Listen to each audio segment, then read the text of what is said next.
Prezident Donald Trump administrasiyası ilə İran rəsmiləri arasında aparılan nüvə danışıqları müsbət istiqamətdə irəliləyir. Prezident Trump bugün səhər saatlarında keçirdiyi brifinqdə bildirib ki, İran tərəfi real kompromislərə hazırdır və biz də bu imkandan maksimum istifadə edəcəyik.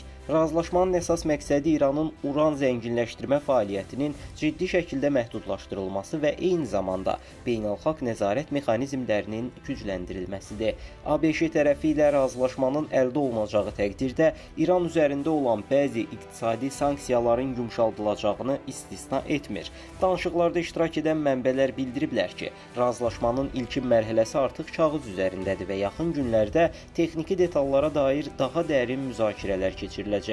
Anlaşma həm də yaxın şərqdə regional təhlükəsizliyə töhfə verə bilər. Ancaq ABŞ senatındakı bəzi respublikaçılar bu danışıqlara ehtiyatla yanaşır. Onların fikrincə, İranın əvvəlki illərdə razılaşmaları pozduğu hallarını unutmamaq lazımdır. Lakin Trump administrasiyası bildirib ki, bu dəfə hər hansı razılaşma yalnız sərt nəzarət və yoxlamalarla müşayiət olunacaq. Əgər bu razılaşma baş tutarsa, bu Trumpın xarici siyasətdə böyük diplomatik uğuru kimi tarixə düşə bilər. Kamal Hüseynli, Humayit Cəfərova, Mira TV.